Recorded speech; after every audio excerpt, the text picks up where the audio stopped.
Hi, I'm Sandra Nquantabisa, and this is Matt Crowds. And today we'll be talking about the Roaring Twenties, technology and consumer culture. Big business. Fueled by easy money, the 1920s saw a boom in the economy like never before seen. Post-war recession was forgotten, and everyone went on a spending spree. This enabled consumers to boost corporate profits to new levels. New business and production methods, along with progressive business philosophies, allowed manufacturers to boost turnover and to make large profits, which they put back into new factories.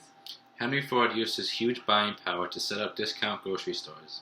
People living in the cities and areas of industry benefited most from the increased prosperity. Those living in rural areas did not benefit to the same extent, which encouraged movement from rural areas to the cities.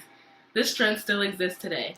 The Roaring Twenties was huge for business growth, and it shaped American society today. Advertising. In the Roaring Twenties, advertising targeted stay-at-home mothers. It was designed to persuade them into buying certain necessities which would make them a good housewife.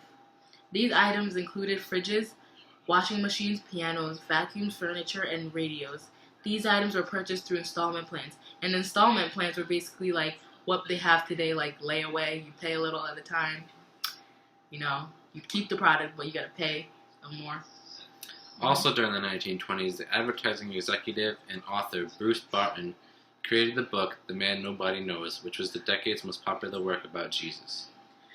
The idea of being successful was known as the gospel of wealth. This derived from the book and the view held that possessing wealth was not only acceptable for Christians, but rather it was the moral obligation to have riches.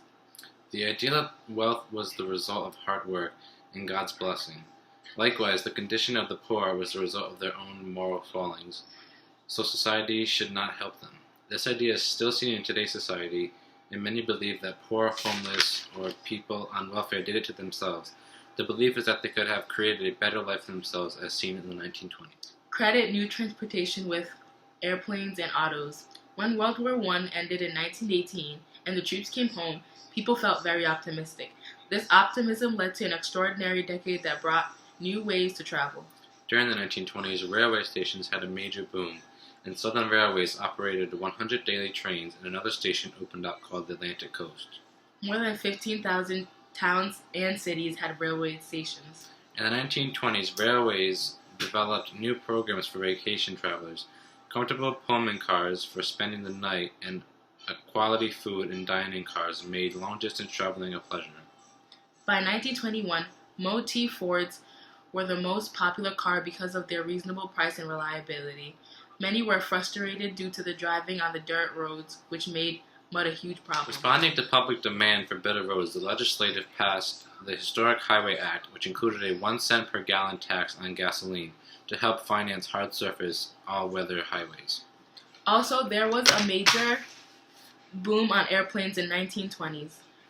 On May 1927, Charles Lindbergh flew non-stop from New York City to Paris in a single-engine airplane. This was very huge since no one has ever done it before. The publicity from the Lindbergh Transatlantic Flight Nation Tour encouraged the development of airports.